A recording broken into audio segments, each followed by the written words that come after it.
vite fait d'aujourd'hui, oui, ça sera de la bande dessinée. Aujourd'hui, je vais vous parler d'un one-shot que Émilie m'a prêté. Un gros coucou à Émilie et à Nadine, sa maman, qui est ma collègue de bibliothèque à la bâtie.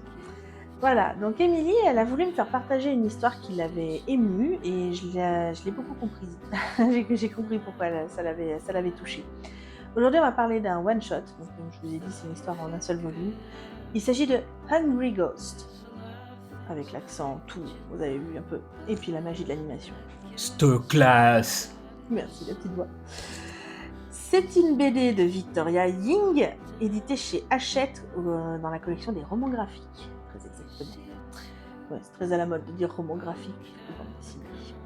Dans l'histoire, en fait, on va suivre Valérie, qui est une jeune adolescente. C'est la bonne fille, hein, c'est la gentille fille à sa maman, bonne élève, bonne copine, il n'y a rien à redire.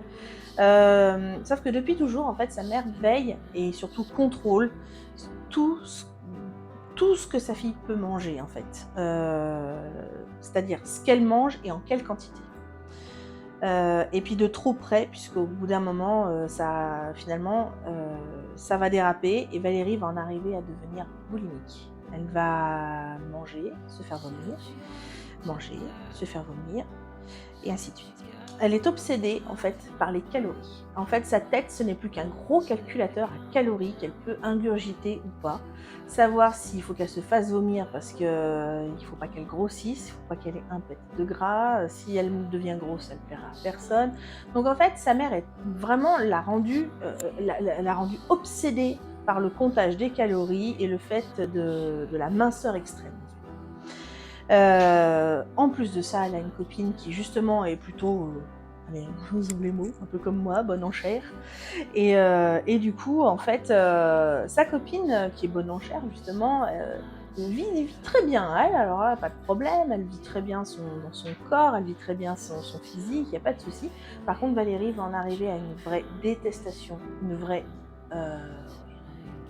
à voir son corps en horreur.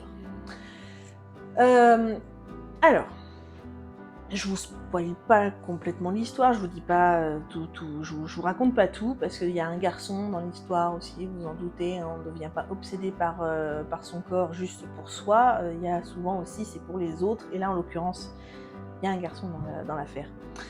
C'est un roman graphique qui est vraiment poignant, alors, à la base, quand Émilie et Nadine me l'ont prêté, très gentiment, elles m'ont dit qu'il fallait que je fasse attention à ne pas forcément le prêter à n'importe qui, pas forcément le faire lire à ma fille, parce que c'était choquant, c'était hard, c'était cru, voilà.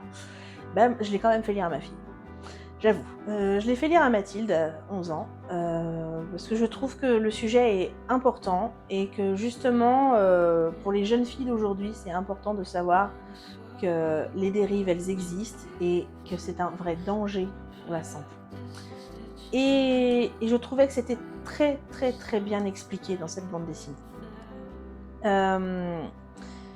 Il y a vraiment un cercle vicieux qui se met en route dans l'histoire de Valérie, et j'aime beaucoup la prise de conscience qu'elle a, en fait, qu'à un moment donné, si elle n'arrive pas à s'aimer elle-même, comment elle peut exiger, comment elle peut attendre des autres qu'ils l'aiment en retour.